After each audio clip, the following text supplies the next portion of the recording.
Like I didn't cry over, the anniversaries, the birthdays, any of those things. But buying a hard drive at Best Buy, you know? Totally. Yeah. But that's how this kind of works. You know what I mean? Like it's not linear. It's not, success isn't linear. I don't think healing is linear. I don't think pain is linear. It comes in waves and it comes and goes. It's time for a scene change. Hey, everybody. Welcome to another episode of Scene Change. I'm here today with Jon Hill, and Danny Brown is not able to join us today, but we're going to have a good time without him, and he's going to be jealous. So Jon Hill joins us from the dynamic and rapidly growing sports entertainment industry that employs a vast number of working media professionals here in Los Angeles and around the world. His credentials include Fox Sports Digital, Human, the Darren Waller Story, Behind the Broadcast Daytona 500, and his feature debut, Above the Clouds. Welcome to Scene Change, Jon. Hey, what an introduction. That's great, man. I love it. Yeah, well, thank you. Yeah. Thanks, man. Thanks for having me, man. This is great. You guys are great. Yeah. I'm glad you reached out, and this is really cool because I do love sports. I want to talk about sports. We're in the middle of the NFL season, which is my favorite, but then we're also in the postseason, right? For the MLB, and the Dodgers are in, so I'm really excited watching them. They're playing tonight. Not to date this, but there's a lot going on, and I think we're amping up to see the NHL, and it's just a lot of stuff going on right now. The Olympics coming up in 28.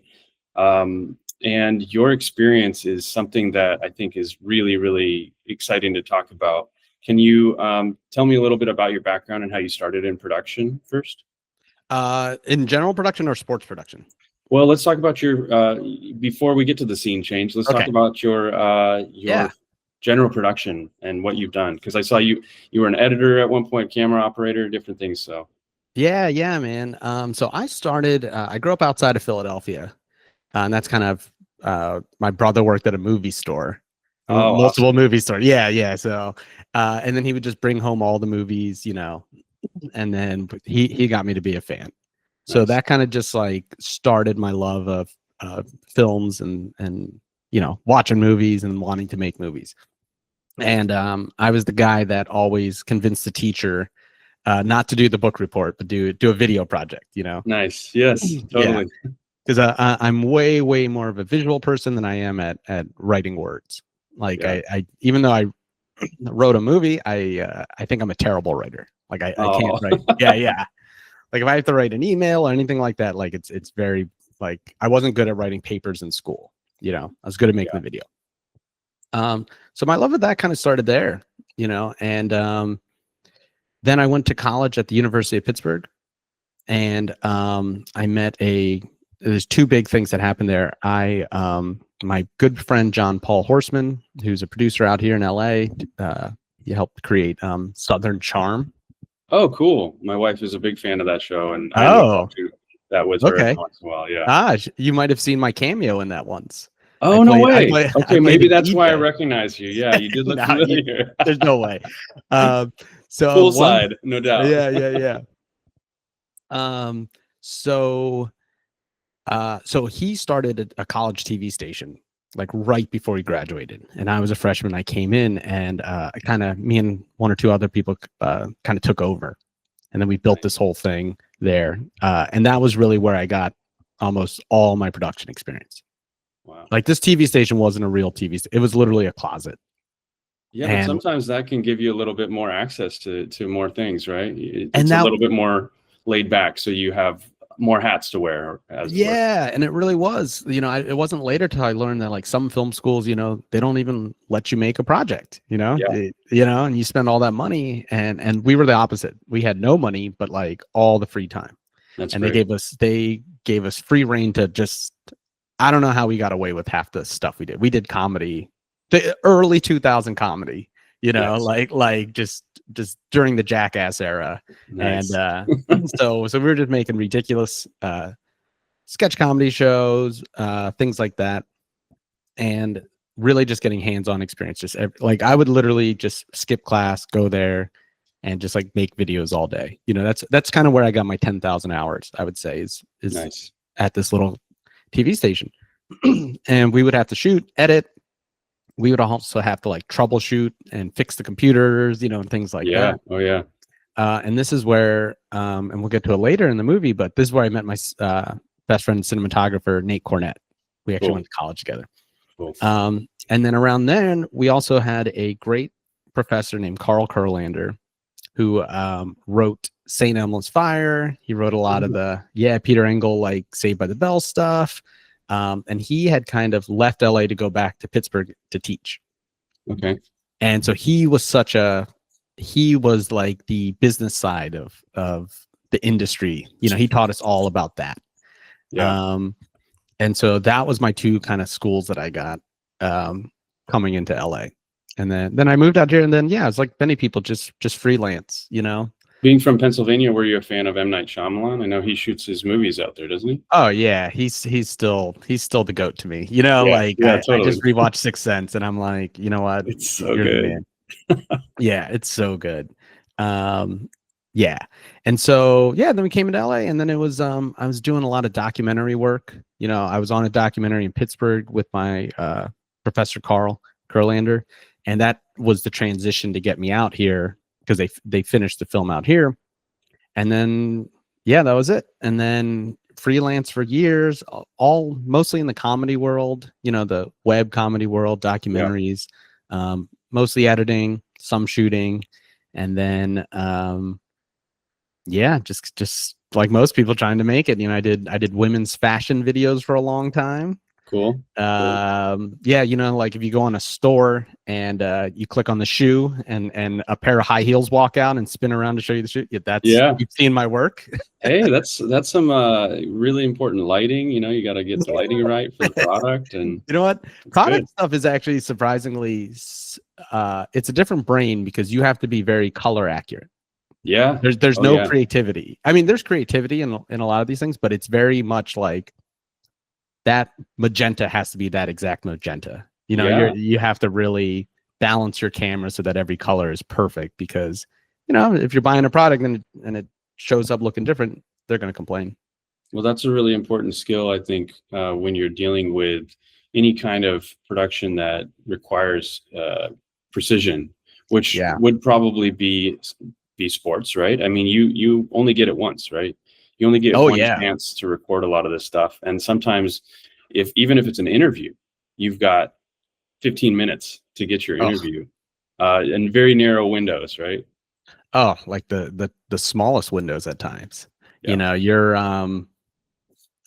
you're sitting there at, you know, Indy 500, 300,000 people, and and there's 4 cars racing at 200 miles per hour, and one of these cars is going to win. So which pit crew are you going to stand by? Yeah. You know what I mean? Gosh. Like, who are you going to decide that in the moment? In the moment. Yeah. Yeah. And sometimes you get lucky and sometimes you don't. Yeah. Right. Yep. Very cool. Well, can you tell me a little bit about your scene change into sports then, how you got into that world, and you ended up ultimately at Fox Sports? Yeah. So this is, you know, like I said, I was just kind of freelancing for a while. I did the fashion thing for a while. That's where I met my wife. And so I didn't like the job anymore. I didn't like the people there. I'm kind of a hater now, which is great, because they treated me really bad. So I don't mind, but it's okay. It's all good. Some people I still like, some people I don't. But I realized, like, you know, I was like, I got the best thing out of this job, which was my wife, and I said, it's time to go. And so I walked away, you know, packed up a box and left. And that was just freelancing for a little bit. And then, you know, it's one of these things where I was on a Facebook group of freelancers, you know, just looking for work. And someone said, hey, I got a buddy who needs an editor. It's in sports. And, like, you know, I grew up loving sports, you know, like just from Philadelphia, you're forced to love sports. Oh, you know yeah, I mean? Totally. Yeah. It's and probably Pittsburgh a little bit too, torn, you know? though, right? You're torn between Pittsburgh and Philadelphia a little bit in the States. No, you know what? Not really, because it's one of these like unspoken rivalries. You know, it's Okay. like Dodgers versus Giants, you know, Right, like right. it's like, You nah, know you're which from camp San you're Francisco. in. Yeah. Like the Philly trash calls Pittsburgh people, you know, country folk, and the Pittsburgh people say like win a Super Bowl one day, you know, we have 6, you know. So Right. like, you know, it's fun. I've now come to really love a lot of Pittsburgh sports, you know. Yeah. But so what's funny is I was a diehard NBA Sixers fan, and I made a short film like of the dumbest. Like this is like the Sixers had won like 10 games this year, and I made the dumbest video with my buddy. And so the, you know, my friend Justin Chang, or Ray Chang right now, he sent out you know, I sent him the short film, and I said like, this is what I do. I like sports, you know. I direct. And he was like, yeah, you clearly know what you're doing, buddy. Like this is great. Like we need someone like you. And he had actually said like, I think you're overqualified. Like Oh, the the job was worst. very Oh simple. no. Yeah, like the job was like, and he was right. And you know, like it was like moving text, like up and down text. It was Right. like a very basic thing. But I had wanted to buy my, you know, my now wife an engagement ring, and this was, I think, like January. And as you know, like the winter months in LA kind of dies. You Yeah, know, totally. It you drops know off what? pretty It soon. drops off. So I was like, you know what? I'll take the week of work. Like it's not much money, but whatever. Like I'll do it. And then it was one of those, I got in there. They liked me. I liked them. You know, I did the week. A couple weeks later, they needed some more help, a bigger project. I said, sure, let's do it. And then just like, man, that was 10 years ago, you know, and Wow. now Time I'm still flies. there. Yeah. So Well, so 10 years of working in sports, you've got some stories, right? I mean, I saw your reel and I saw that it looks like you got to interview Kobe, who's one of my favorites all yeah, time. Can you tell me about that experience? What was that like?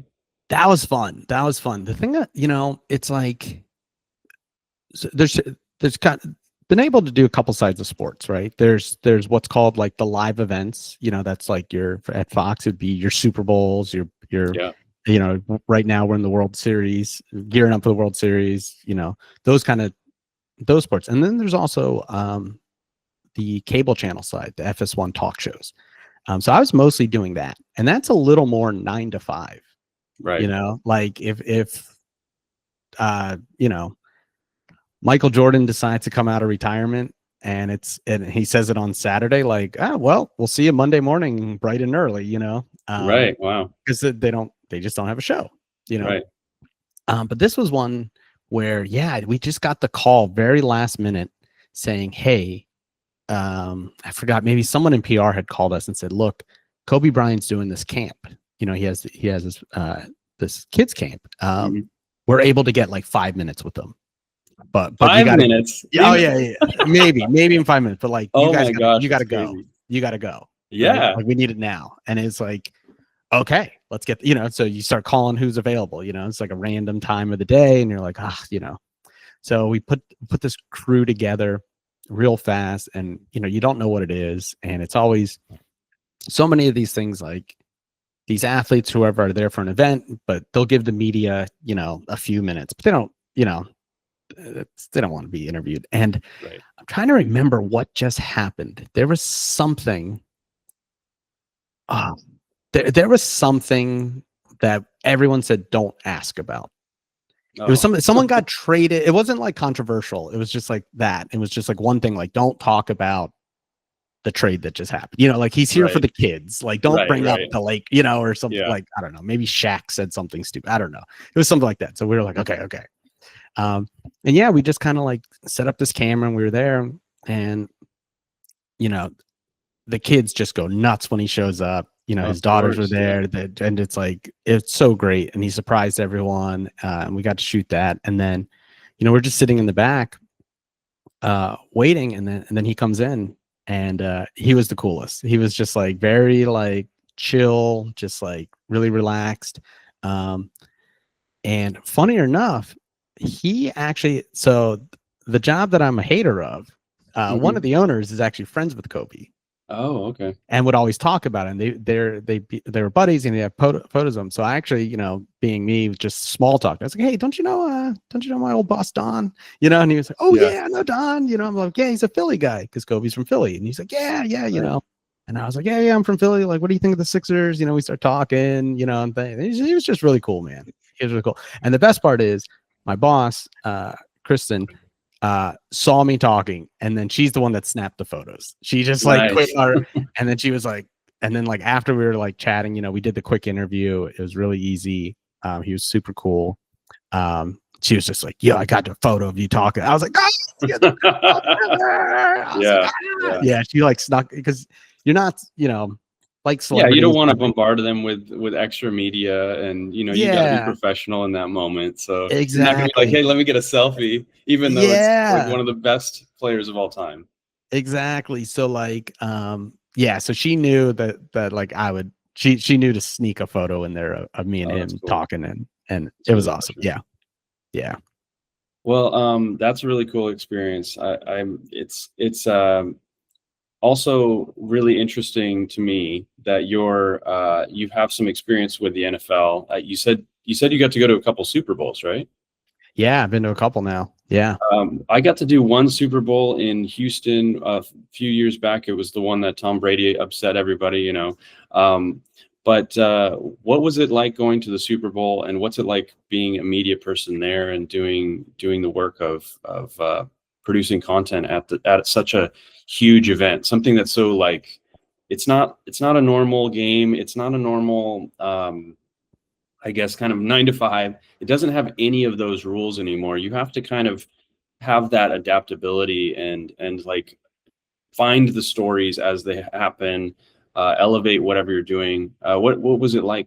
Can you tell me anything about your Super Bowl experience? Yeah. So so for people who don't know, like different networks get the Super Bowl different years, Okay, so right. So like I believe the Houston one was a Fox one, but I wasn't on the road for that. I was still kind of we weren't covering this. My team wasn't. So Right. every year I'm like, I keep calling these are different seasons at Fox, like season 1, I was in, the Playa Vista office, when we used to have an office there. Yeah. And then season 2, I got moved to the Fox studio lot, and then I was working on some of the morning shows. So that's where I would meet and interview a lot of guests because they come through the guest. And then, certain years you get like, recently I've been doing a lot of NASCAR content, Awesome. Or Fox got the Indy 500, the rights to air that. So now we have to become Indy 500 people, Yeah. So like season 10 is like a lot of me being a car racer. You know what I mean? That's great. So the Super Bowl, the first one I did was Miami. So So that one was wild. Can you remind me who was playing in that one? Miami was it was Chiefs and San Francisco. Oh, that was a big one. Oh, wow. At Miami, I'm pretty sure that was Miami. I get them confused. Yeah. But yes, that was Miami. Sounds right though. Yep. Yeah. Yeah. So so much of these events too is like just the general logistics of stuff. Right. So we had our morning shows sets on like by the beach, by the water.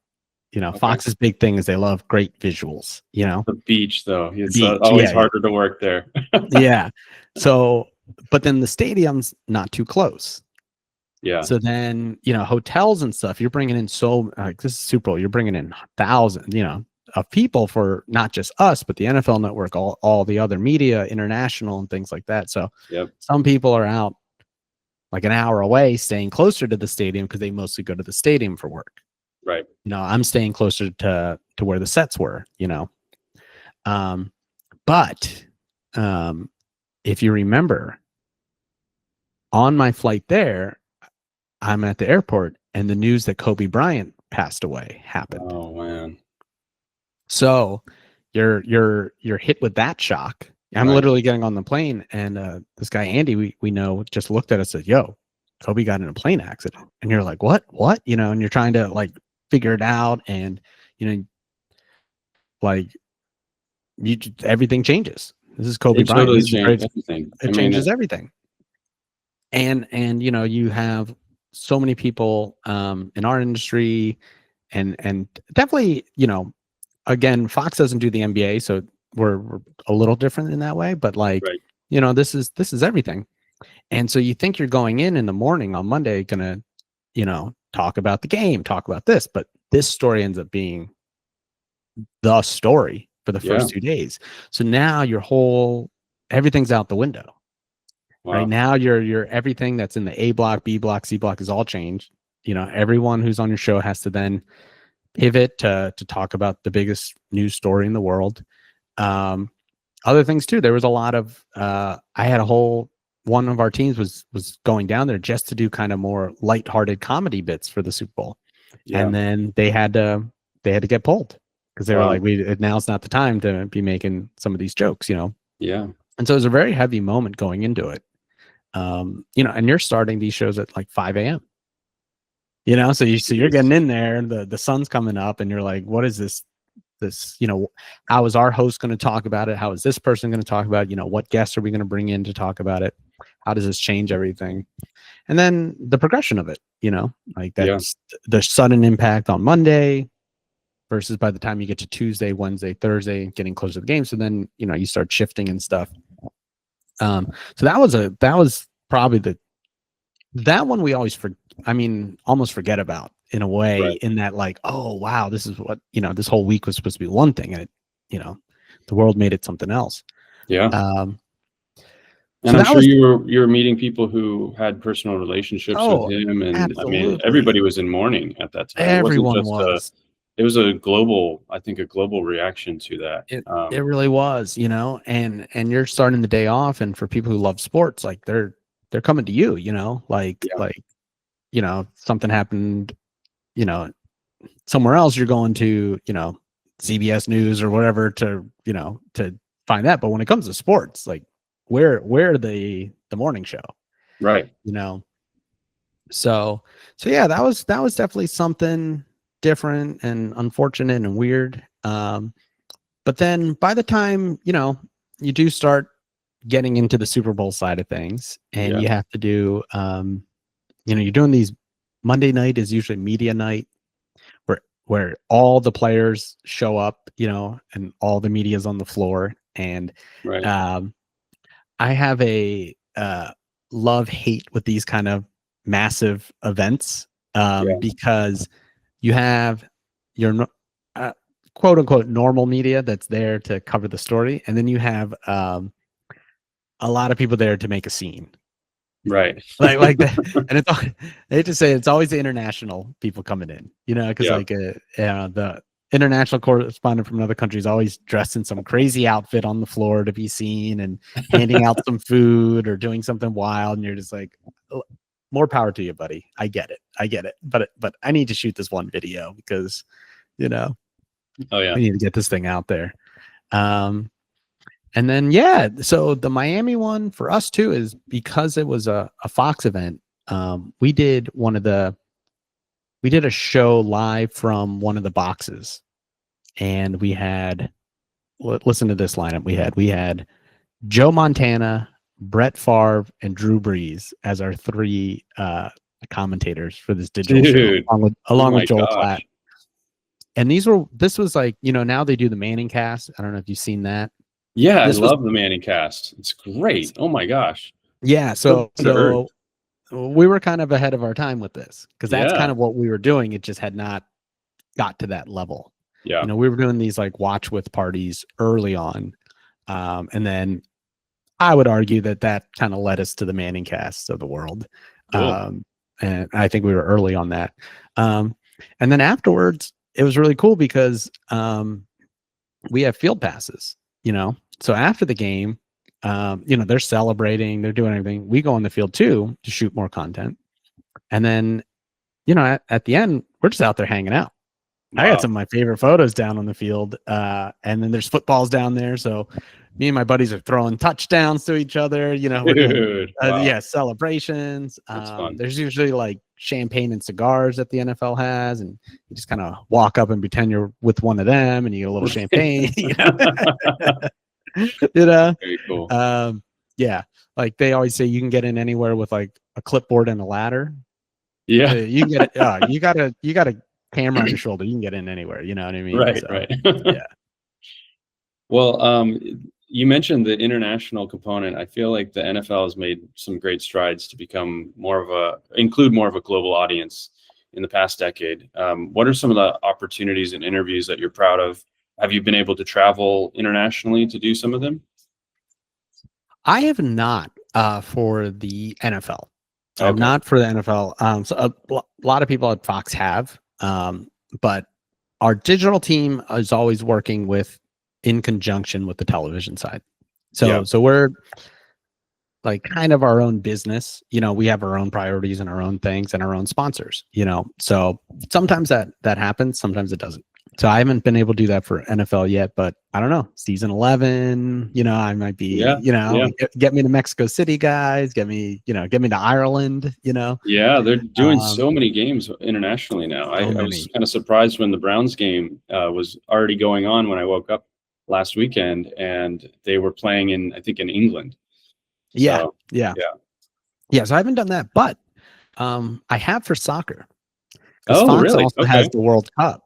We've had the World Cup the last couple of times. So I spent a month in Qatar. Wow. Yeah, and I spent a month in Sydney for the Women's World Cup. Wow, that's crazy. Yeah. What was it like being in a totally different culture, different place in Qatar? Oh man, that one, the most fun I never want to have again. You know, Qatar is fine. I'm not gonna say that. I would say the thing about Qatar is, so people don't realize it, but it's a fairly what we think of Qatar is fairly young. You know, of so much of what it's become, you know, like the buildings it's only been around 50, 60 years. Oh, wow. You know? So it's growing pretty rapidly right now. Yeah, like basically they were mostly like a poor pearl diving country that struck oil. Wow. Yeah. And then everything changed. You know, so Right. now all the stuff Oil changes everything. Yeah, exactly. So that was interesting because, like, you know, we went to one, like, you see this giant skyscraper and you look inside and it's completely empty. Oh, wow. Yeah, only the ground floor has some stuff, and you're like, what is, and everything is brand new, everything, you know. So it's a really interesting place. I would say, yeah, it was definitely an experience. It's definitely it's a different culture. I would say it's not, they try to scare you into thinking that it's like really, really bad, you know.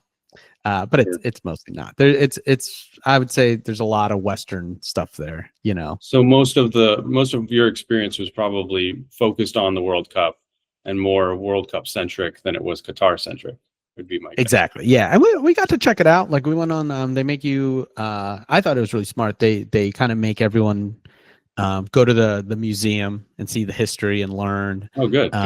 Just like as a introduction and orientation, you know. Yeah. And you know, Fox Security will tell you, like, here's some stuff that is normal in the US that isn't normal here, you know, and vice versa and stuff. And one thing that I thought that was very interesting, though, that I really admired of it is, well, while you can drink in Qatar, like you can drink in bars and restaurants and hotels and stuff like that. It's not, most people don't drink. You know, it's a Muslim country, which actually made the soccer way more enjoyable to cover. Oh, I bet. Because you saw way more women and children at these events that would normally you wouldn't. Yeah. You know, because dudes get drunk and cause trouble. Oh, yeah. This place was none of that. So I actually like that, because I've been to like some college football games where if they see you with a camera, like they'll harass you. Like, really? You know, oh, wow. Yeah, there's always some drunk person yelling, "Put me on TV!" And then I have to explain, I'm not shooting for TV. I'm shooting a vertical video for TikTok. There's no way I can get you on TV. And why can't you get me on TV? You're a jerk. And I'm like, that's just, dude, I can't explain to you how this works right now. Right. Like I have a lens cap on. You know, we're like, this is not, I can't put you on TV, dude. but try telling a drunk person no. Yeah, I think that's a really important distinction in terms of sports culture, because there is so much indulgence in our country regarding drinking and the whole frat culture or whatever of being pre-gaming and all this stuff. Maybe the Bills smashing tables. I don't know, some extreme kind of behavior. But then you have the idea that if you have a family feeling welcome in that space, it presents a totally different environment and a different way to enjoy those community events, which I think is really valuable, and maybe should be a little bit more normalized in other ways, because it reminds me more of like high school sports, where not everybody's getting drunk. It's just we're here because our team is playing at Friday Night Lights, exactly. that kind of thing.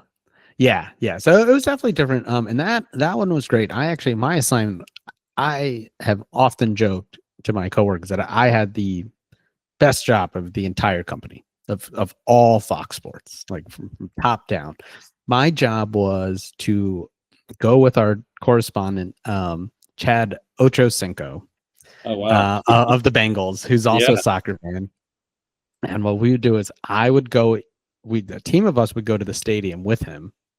But my job was to sit next to him at the game and record his reactions to goals. No way. So, yeah. So, and I went to, I think, 22 games. I watched Messi score, I think, 11 goals. We watched him win the World Cup. And we're just sitting, like, sometimes great seats, right in the middle of the pitch, like 5 rows in. And literally I'm just there with an iPhone, just videotaping Chad do his thing. That's awesome. It was outstanding. One of the times we got tickets, because we weren't always given tickets. Sometimes we'd have to purchase tickets. Mm-hmm. One time me and Chad started walking. Me, him, and his wife, who would join us sometimes, start walking, and we're going down, and we're like, "Where are we going?" Like, no, these seats are pretty low. Like, where? And then we start like, "What's that drumming?" They had put us in the Brazilian supporter section. So we just kind of went in, and we're looking around, and it's just, I don't know, thousands of Brazilians and drums and music and everyone's singing. And me and Chad look at each other like, oh, we're here. Immersed. And it was awesome. We are immersed. And it was awesome. It was so cool. I was like, this is the coolest experience, because they clearly knew that Chad was someone, and, we're just like, I think Brazil won like 3-1 or something like that. And it was just like, wow, like I would never be able to do this if it wasn't for this, for this job and stuff. So it was a crazy opportunity. It was a crazy time. That's very cool. Well, let's pivot and talk a little bit more about your experience as a filmmaker, as a director. Because that was another scene change for you, right? When you put together a feature film. I got to watch it. It's called Above the Clouds. Is that right? Above the Clouds. Yep. And we were talking a little earlier about mourning and just loss in general. I think I've got a little blurb here so I don't mess it up, but where is it? Winning is great and gets a lot of attention, but one of the most important parts of the game is learning how to be gracious in loss as well. How did your experience covering these subjects help you make a film about grieving the loss of a loved one? Ooh, that's a good question. So just to talk about the movie real quick. So the movie is Above the Clouds, and it's a story about right after my dad passed away. And it's basically, it's mostly the true story, where I went right afterwards, I went to a coffee shop and I met this girl, and then we kind of spent the whole day together, Wow. And then later she revealed to me some of the struggles she had gone through, we kind of really bonded over kind of dealing with loss and healing and how you get through that. And then, it took me 13 years to put it to script, but we finally did, and then we made the movie. And now it's streaming on Amazon for rent, if anyone wants to watch. I would say basically ripped off Before Sunset in my style and Before Sunrise. I love those movies. Yeah, I like how you're walking around LA, and it's something that you don't normally, a perspective you don't normally get to see, I think, of LA. Yeah. And it's funny too, because when the day happened, I remember posting online, like, because I remember being like, dude, I'm in the movie Before Sunset right now. You know, like this is Yeah. crazy. Like, what is going on? And I remember writing like, yeah, one day this is going to be a movie. Yeah. And yeah, we were able to pull it off.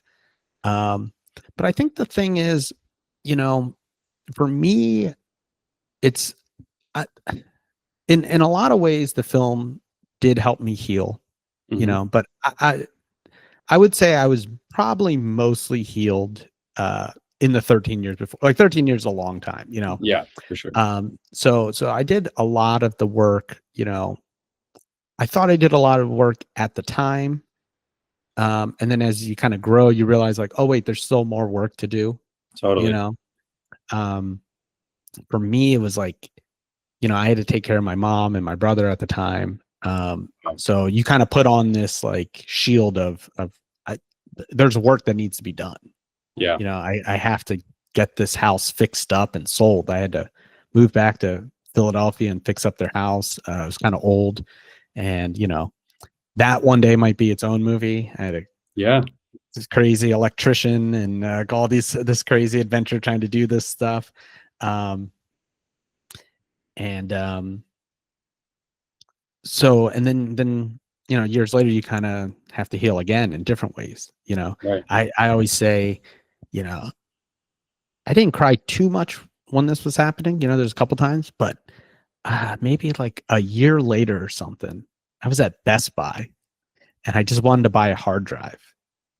And I was like, I didn't know which hard drive to buy, you know, like, oh, do I, you know, do I buy a PC and can I, you know, is that FAT32, you know, or, you know, what is like, you know, and I was like, who would know? Oh, I know who would. I'll just call I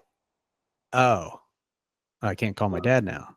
Yeah. You know, because he was a computer guy, you know, he was a programmer. And then I just started crying at Best Buy.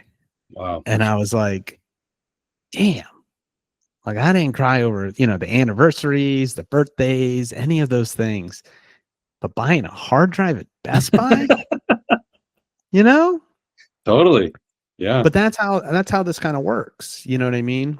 Like it's not linear. It's not, you know, success isn't linear. I don't think healing is linear. I don't think pain is linear. You know, it comes in waves and it comes and goes. The first year is always the hardest. I tell people this all the time. When people lose a parent, like I feel like I'm the worst person for advice because, you know, I don't have anything good. I just say it sucks, dude. That's what happens. Like, there's nothing I can say will make you feel better. Like, right. You know, it just sucks for a long time and then it eventually gets better. And the first year is the hardest because it's like, oh, this is the first Thanksgiving that me and my dad didn't watch football together. This is the first Christmas where, you know, this happened, you know, oh, this is my kid's first birthday and my dad didn't see, you know, all those things at the first are the hardest, but eventually over time, you kind of get there, kind of heal and stuff. But when it came down to make a movie, it was kind of like, I think, you know, hey, who knows, man, maybe I only get one shot at this. You know, maybe I'm not a good director. Maybe I can't do this kind of stuff, but if I'm going to do it, let me at least, you know, make the movie I want to make. Yeah. Yeah. Well, and you did make a personal movie. I mean, it's very, I think you put a lot of yourself into it in the right ways.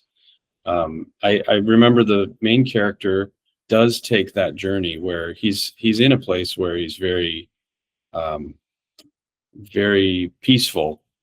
And then by the time he gets to something that scratches that surface, it comes out in a way that's really profound and powerful. Like you're saying, I mean, it does take time. And sometimes a hard drive or something that seems so small can make all of those feelings erupt. Yeah. And it's true. And it's so much of it. There's one scene, you know, where we talk about like, you know, in the movie, he wants to kind of perform at this comedy show and then he can't, because he's a bad comic. Right. And I've heard other people describe it, where they're like, oh, his dream is to be a comedian. And I'm like, not really. Like, he just really, the thing is, he wants to go back to being normal. Yeah. But he realized he can't. It's hard to realize that you can't go back to a thing that isn't there anymore. Right. And like, he just wants, there's this kind of theme going. And I think I felt it when it happened, was like, because I was only 25 when it happened, Wow. So now it's like, oh, you're the guy with the dead dad, right? Like, you have all your friends. Where did John go for all these months? Who's that dude that used to hang out with it? Where'd he go? Oh, his dad died. Oh, he's the guy whose dad died. And that's like the last thing you want to be known as.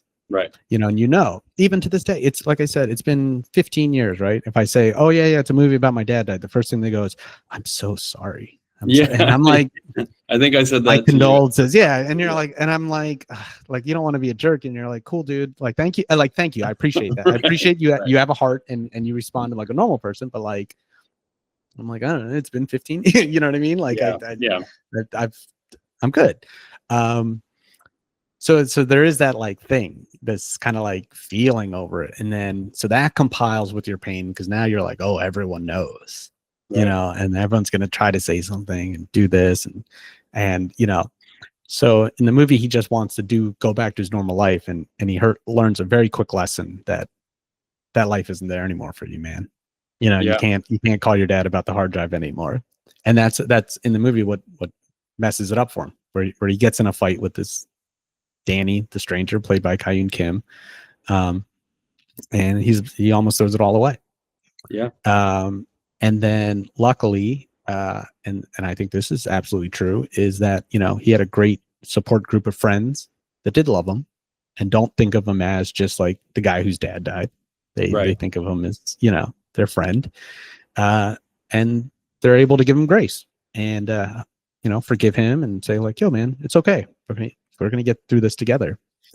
And I think, I always say too, like, in the movie, Jay's whole thing is he just wants to get on stage and, tell all the people that has been there for him that he appreciates them and wants to thank them for being there. And I think it's pretty clear, like, that's kind of what I wanted to do with the movie. Like when we premiered, to have a sold out crowd of 200 people who knew me and my family, and then also premiere in Philadelphia with all my friends and family, and to like, get up there and tell, that story, and just be able to say like, thank you to everyone, like I didn't get through this myself. Like, you were the ones that got me through it, and so, yeah, man, it's been a wild, like, surreal adventure. And, there's sometimes I see it as, I'm the director of this movie. Sometimes I feel like I'm the subject of this movie. Sometimes I step back, I'm the critic of this movie. And other times I'm just like a dude on earth walking around, be like, yo, this dude made a movie about his real life. And, that end scene in the hospital, that is verbatim. That is verbatim. That is the story I tell people before the movie of everything that happened, looking outside, seeing the miracle happen and laughing about it and joking about it.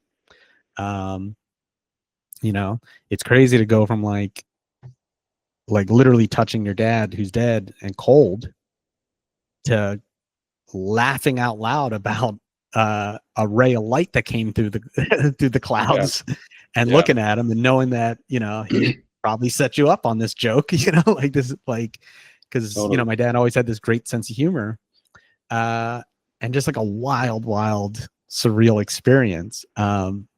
It's been crazy, man. And then to be able to get to like talk to you about it too, and it's like, it's just, I don't know, it's really cool. It's wild. It's been a wild ride.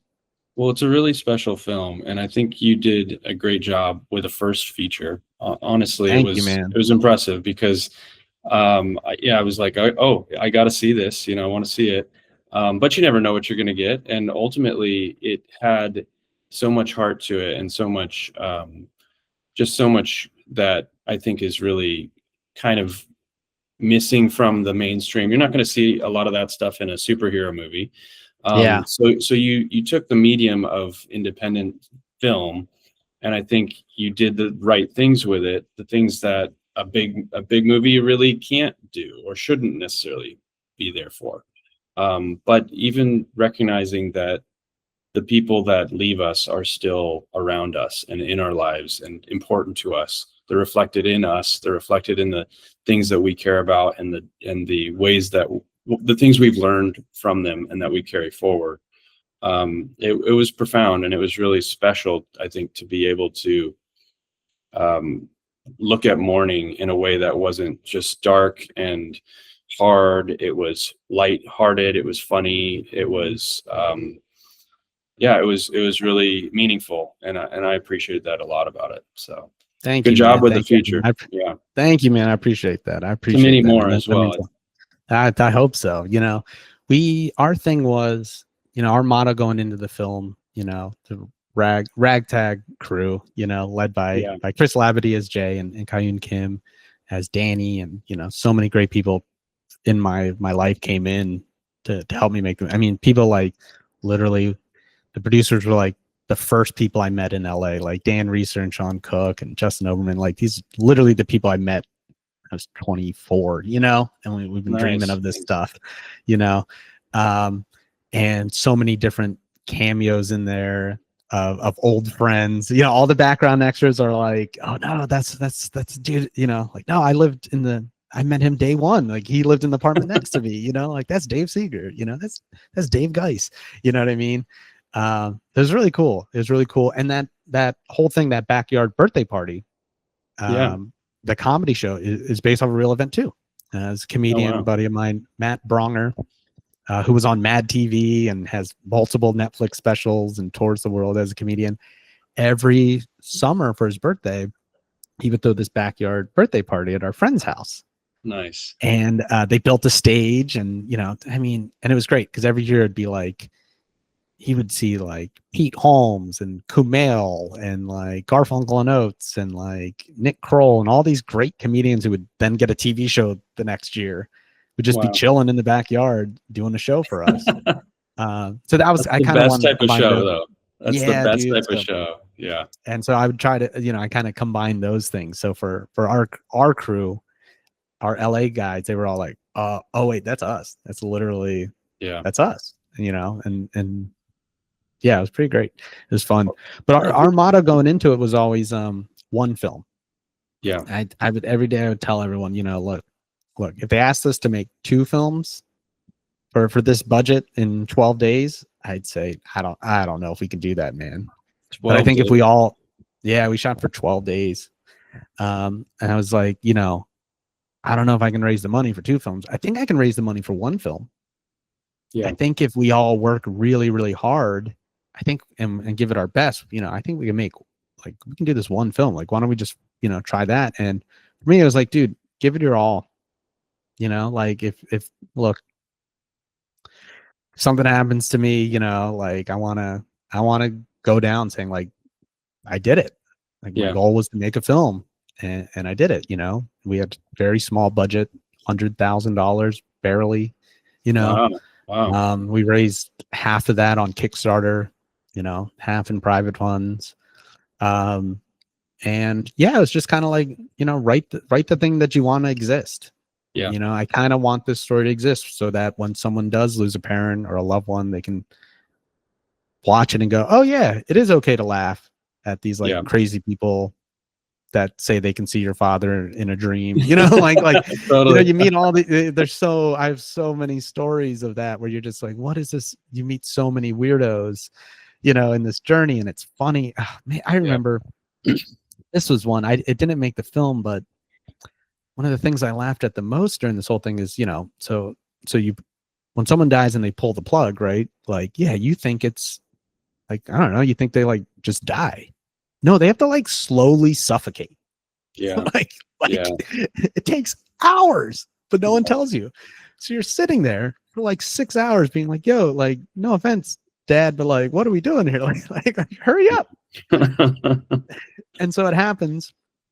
And, you know, if you watch the movie on Amazon or rent it or buy it, you'll see, right after I kind of saw this miracle, we all laugh.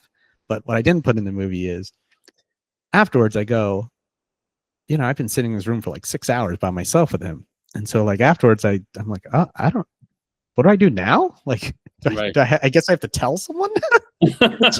So you kind of like walk to like the front desk and you're like, hey, excuse me. I'm with Douglas Hill. I'm pretty sure he's dead. And they're like, oh, I'm so sorry. And I was like, oh, okay, well, you should have known this was happening. I think, like we've been, don't act too surprised, right? Like, you're like, and they were like, oh, okay, would you like to order an autopsy? And I'm like, I think I know what happened. I think the autopsy is going to say that the family decided to pull the plug. Like, nah, it's cool. Like, you don't need that paperwork. What? What's the autopsy going to say? Like, the wife and kids gave up on hope, and they decided, they'd rather him pass away. Like, what are we doing here? So I was like, nah, it's cool. I don't know. Do you guys validate parking or something? Like, what's going on? So like, but I think you need, in these times of trauma, these times of pain, you need to laugh, because what else are you gonna do? There's not many other options. You laugh or cry. Yeah. You can laugh or cry, and I promise you'll cry. Yeah. That part's coming. Absolutely. So try to find those times where you can laugh, and and yeah. Well, you did a lot of really incredible work in that film, and I can't wait to see the next one. I think that you have what it takes as a director, in my book, and thanks, man. It really is a special movie. I think everybody should check out Above the Clouds. But is there anything else that you wanted to share about that film? Because I feel like the character Jay does this great job of kind of taking us on his journey. And so when he does change, when he does have that change, it really, it is impactful. It really hits you. But there's your identity. There's some specific things in there that are not necessarily from my background. And I really felt like I could connect to it in a way that I was surprised. His character is his dad went to Vietnam. His mom is back in Vietnam. There's a lot of things in there that I felt were important to kind of like understand this person. And I don't know if you want to share anything about that and how you kind of came about that, creating that character. Yeah. So slight correction. So my dad is white, and he got drafted into the Vietnam War, but was stationed in Thailand. So my mom is Thai. Yeah. So my mom's Thai. So that's always been,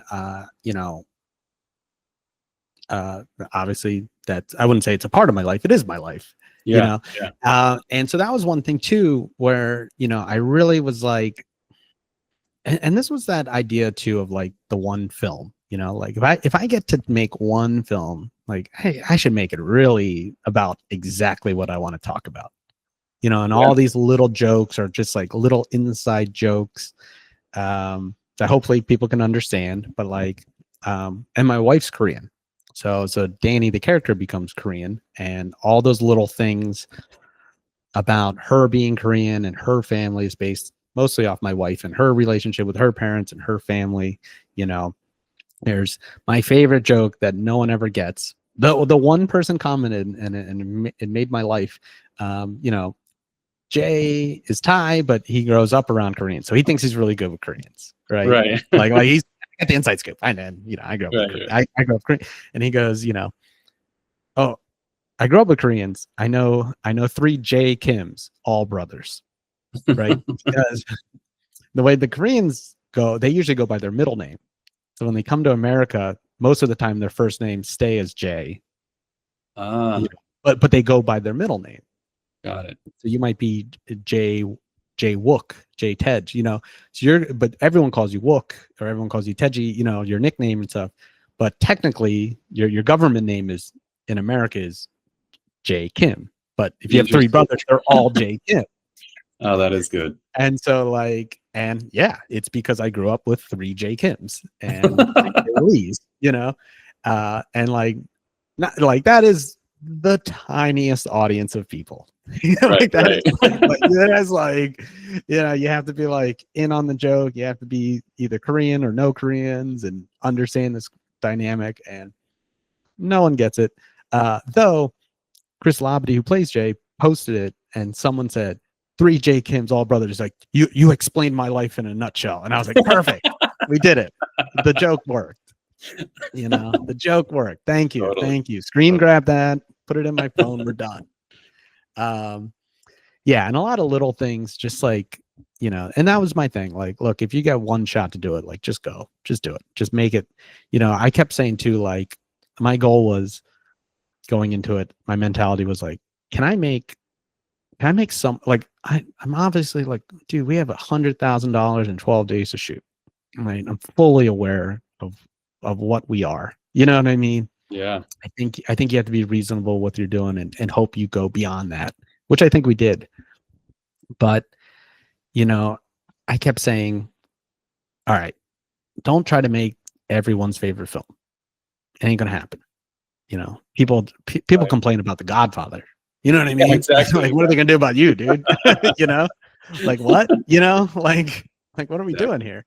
So, but it was like, can you make someone's favorite film? There you go. Like, can you make someone's? Like, is there gonna be a kid out there that maybe grew up mixed race like I did, that is on the fence and doesn't know how to feel? Is there someone who feels uncomfortable in their skin or doesn't know, like, oh, which group am I in? Like, can they see like someone like that is very handsome on the screen and be like, oh, that's my hero. You know what I mean? Like my friends look like Bradley Cooper and Brad Pitt and, Michael B. Jordan, but like, how many people look like me? Right. Very few. How many people are not afraid to say, like, I'm actually Thai? Like, we got a lot of, like, right now, Korea's popping off, Japan and China film industry's always been big, but like the Thai industry's small, especially in America, so like 45,000 of us in the country, something ridiculously small. So I was like, okay, so there's got to be someone for that. Like, who is that person? Who is that person that lost a parent? Who's that person that dealt with cancer? Who's that person who did all these things? Like, can you make their favorite movie? And then on the same point too, can you make your crew's favorite movie? Can you make a film where everyone who works on it goes, this was actually pretty fun, dude. I did not hate this. My our AC, Chris Blim, good buddy of mine, said at the end, he's like, dude, I do a lot of these indie films.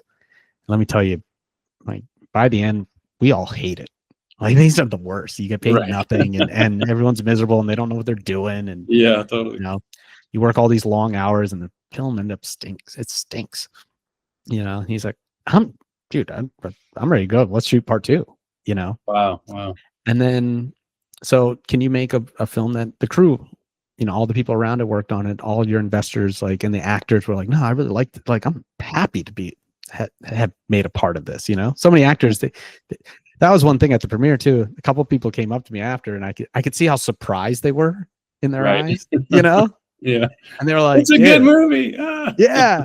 And like, they were like, one dude was just like, dude, hey man, because like some of these, the way the film's written, you get a character in there for like one scene, so you meet a lot of people. So they shoot their scene. They're like, I don't know, I thought I was funny. But then they're like, oh dude, like, you actually know what you're doing. I'm like, yeah, kind of, I guess, and then last but least, like, can I make my favorite movie?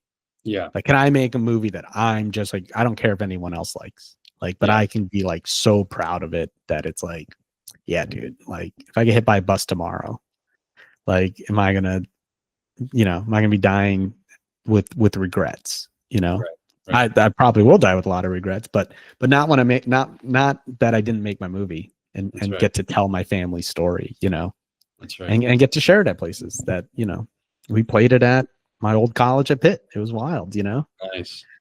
And then we played it on the Fox lot, and I remember they asked me, like, what's it feel like? And I'm like, dude, if you told me at age like 13 or 12, that one day I would make a movie about my family and it would be playing in the same studio that made In Living Color and Married with Children and The Simpsons. Wow.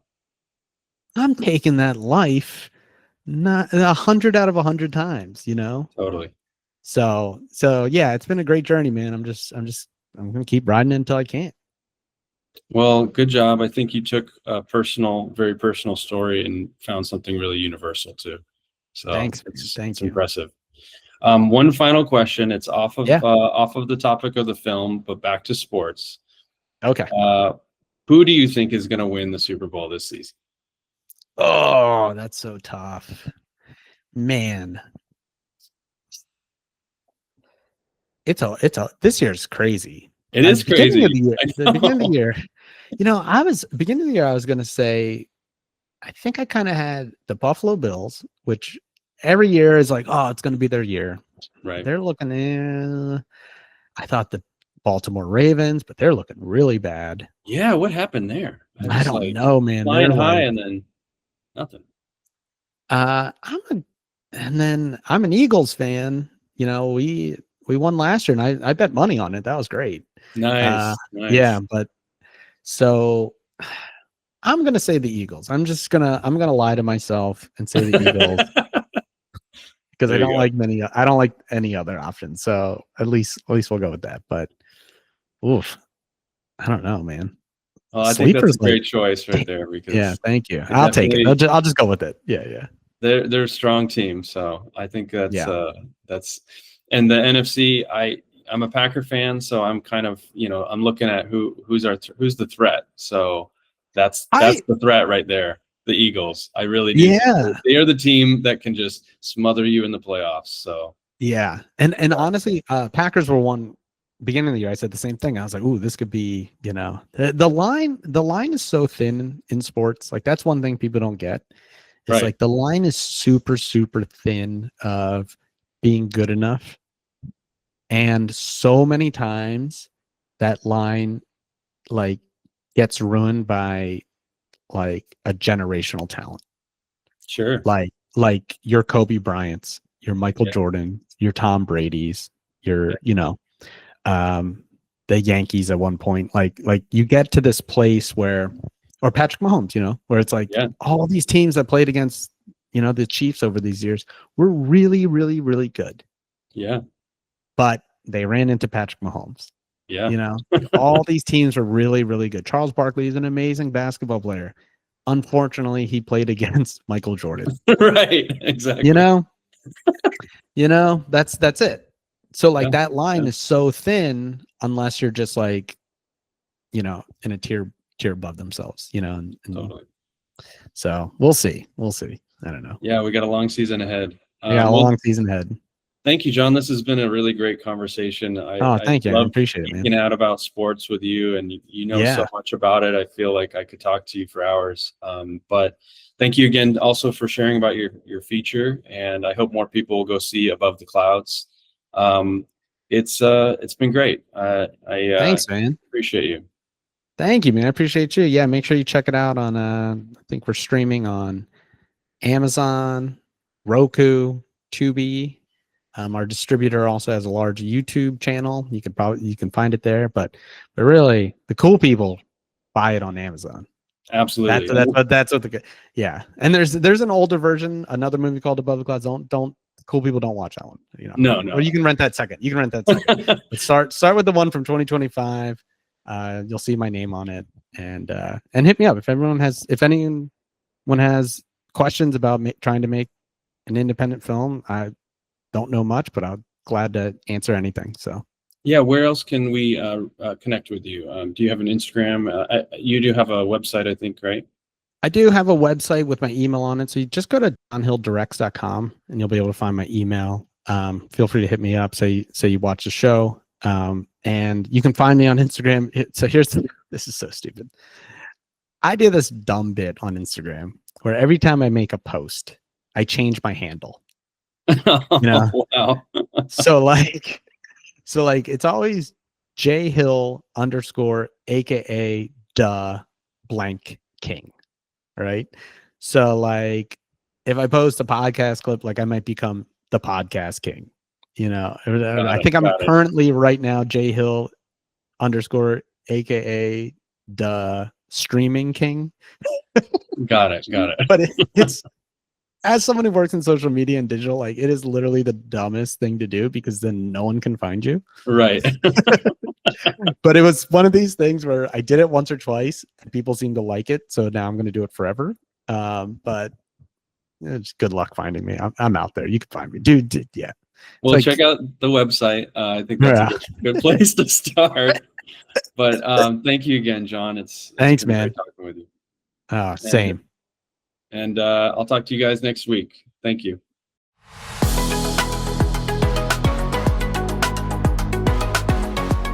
If you like what you heard, subscribe to Scene Change wherever you get your podcasts. Tune in every Tuesday and check out our Instagram at Scene Change Pod.